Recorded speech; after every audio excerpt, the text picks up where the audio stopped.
Misol uchun milliy sertifikatni, ya'ni chet tili bo'yicha milliy sertifikat bo'lsin, chet tili bo'yicha xalqaro sertifikat bo'lsin, bularni asosiy dellama va o'qima. Ya'ni dellama o'qimadan milliy sertifikat uchun juda yaxshi ball olish uchun har doim o'qima bilan dellama bir xil.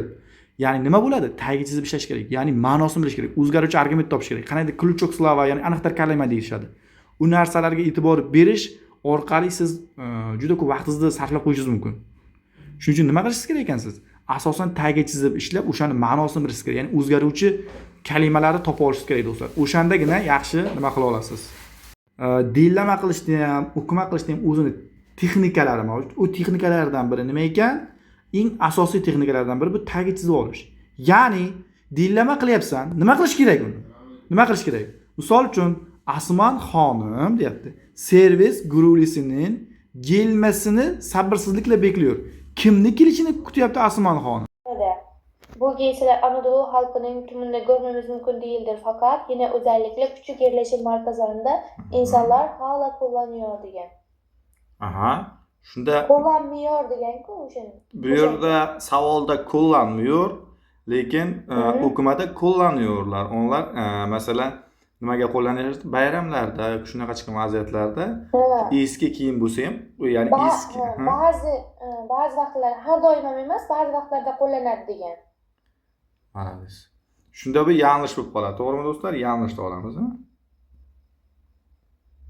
Yaxshi. Keyingisi Lobar opa qayin va ikkini qiyin qani, opa, Lobar opa. Doğruda her bölgenin ayrı giyim tarzı vardır. Bunga men doğru dedim. Çünkü hemen tüm kırsal bölgelerde hem kadınlar hem de erkekler günlük yaşadıklarını salvar adinaki bol paltonları giyirler deb yozdim. Çünkü kiyadi bular. Yo, bu yerda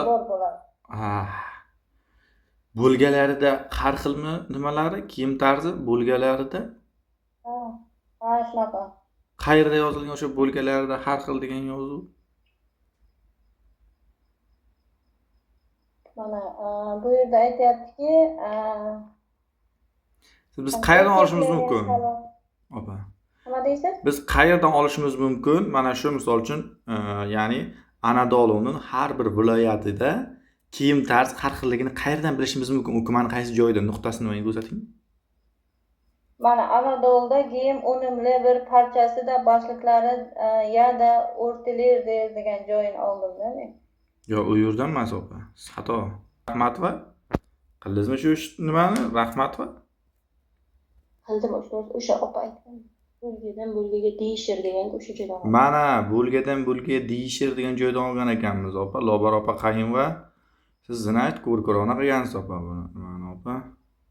Shunda bu nima bo'ladi? Bo'lgadan bo'lgaga deyishir bo'lsa nima bo'ladi? Shunda endi javobi Doğru bo'ladi. Shoira opa, 3 tuxin qani? Nima degani ekan 3? 3 tuxin qani? 3. Anadolu'da tüm bölgelerin giysileri hareketli yaşam tarzına uygundur. Endi to'xtang. Savolni ma'nosi nima edi? Savolni ma'nosini bila olaylik. Anadolu'da hudutlardagi kiyimler hareketli yaşam yani hayat tarzıga uygundur. Ya'ni yashash tarziga uygun. Misol uchun chopadi. Moslashtirilgan. Unda ish qilishga hamma narsaga mos, misol uchun ertalab turib ish qilish yoki abitga, kechga har xil misol issiq sovuqqa ham mos degani. Tushundingmi? Xo'p, endi nima qilgan? Qayerdan oldingiz buni javobini? Doğru deb oldim. Qayerdan?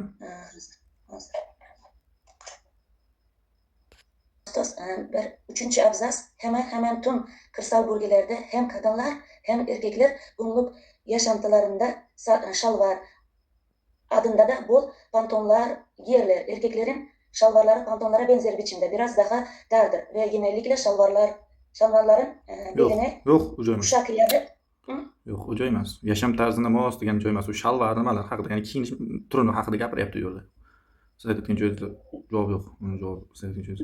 Qayerdan oldingiz xo'p siz? Nima javob bersam maylimi? Shunga javob bersam maylimi? Akamiz, opamiz o'zi bir qarab ko'rsinchi. Mavna? Mana ustoz.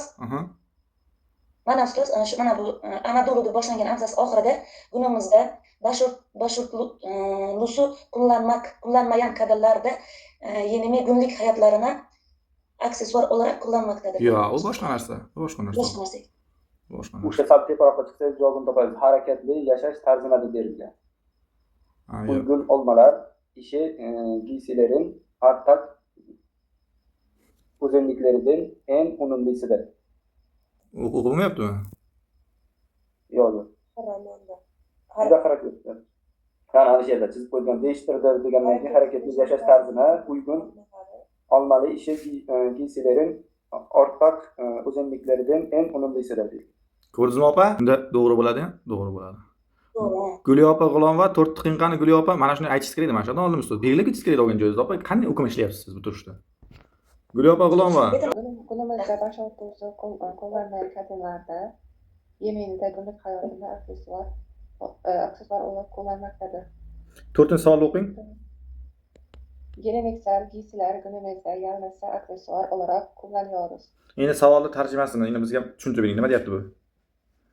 Odatda kiyimlerde günümüzde, günlüğümüzde yalnızca aksesuar için kullanıyoruz. Geleneksel degani nima degani?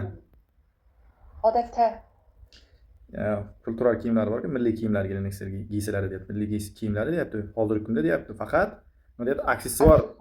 Faqat aksessuar bo'lyapti. Boshqa narsa degani yo'q. Endi qayerdan javobni olyapsiz opa? mana nima deydi? Anadolu'nun en pastidagi yerga. Nima degan o'sha yerda? Günümüzde başörtüsü kullanmayan kadınlarda yemeğini günlük hayatlarında aksesuar olarak kullanmaktadır. Endi bu to'g'ri bo'ladimi, yanlış bo'ladimi? Doğru mu? Xo'p. Hilol opa Vasiva, siz nima deysiz? Mana shu ikkita mana fikr turibdi. To'g'ri bo'ladimi, yanlış bo'ladimi endi? Doğru bo'ladi ustoz. O'sha hozirgi o'qigan joylardan aytgan.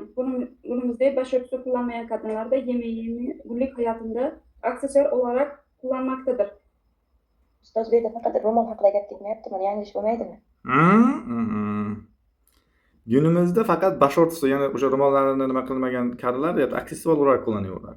Lekin bu yerda nima degan? Geleneksel faqat günümüzde faqat aksessuar, yalnızca aksessuar, boshqa hech nima, yalnızca. Yuqoridachi başörtüsü kullanmayan kadrlar degan. Bu yerda polna o'sha milliy kiyimlari aksessuar, boshqa hech nima emas degan. Shuning uchun yanlış tortib ketib qoladi. Mana bu yerda yalnızchaga e'tibor berish kerak edi. Yalnızcha degan narsa shular hammasini hal qilib qo'yapti. Tushundingizmi opa? Yalnızca bo'lmasdan turib aksessuar olarak da kullanıyor desaydi, aksessuar ham kullaniladi desaydi, u to'g'ri bo'lib qolaydi. Tushundingizmi? Gulruh opa Shodiyeva 5-sinf o'qigan Gulruh opa. Tamamı geleneksel giysileri kullanılıyor. Kullanıyor. Nima deyapti savolda? Kullanılıyor. Anadolu xalqining hammasi milliy kiyimlardan foydalanadigan. Kiyishadi deyapti. Xo'p, endi o'qimadan bajaramiz, o'qimadan bajaramiz. Yanglishib oldim. Nimaga? Qayerdan oldingiz?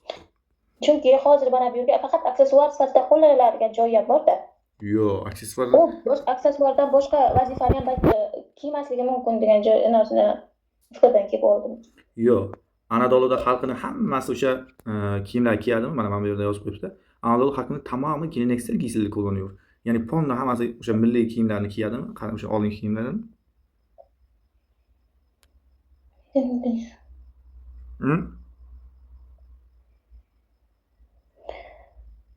Atanbek pastda ham aytilgan ekan, lekin faqat modern giysilar bir arada ko'rmak mumkindir deydi. Zamonaviy holatda ham ko'rish mumkin. Xo'p, Toshmatov uchun siz nima deysiz? Doğru aldım ustoz. Nimaga? Çünkü aytib o'tgan ekanman-da, bu durum gösteriyor ki modern yaşamımız nedeniyle dünyanın farklı ülkelerinde benzer giysiler kullanıyoruz. Fakat kültürel öğrenmelerimizden de tamamen vazgeçilmiyor. Kiyiladi, vazgeçilmeydi deyapti-ku. Shunda yanglish bo'ladi, tushunarsiz? To'g'ri ekan. Sizni yanglish olgan. Do'stlar, nima bo'ladi? Xo'p, mana shu 5. 5 nima bo'ladi? Yanglish bo'ladi, ustoz. Mana tepada birinchi Bizde görmemiz mümkün değildir yaptı. Fakat yeni ve özellikleri küçük yerleşim merkezlerinde insanlar onlara hala kullanırlar. o'sha joyda. Yanlış bunlar. Ustoz, shu savolda tamamen so'zi borligi uchun, ya'ni butunlay o'sha milliy nima deydi? Eski o'sha qadimiy kiyimlardan foydalanadi degan mazmun chiqarib o'tgan yanglish bo'lmaydimi? Ya, u yerda nima demayapti-da? O'sha kiyimlar deyapti, Anadolu xalqining tamoman geleneksel giysilar kullanıyor misol uchun. Barchasi lekin bu yerda hammasiga ko'rishimiz mumkin emas deyapti. Mana. Ko'ryapsizmi?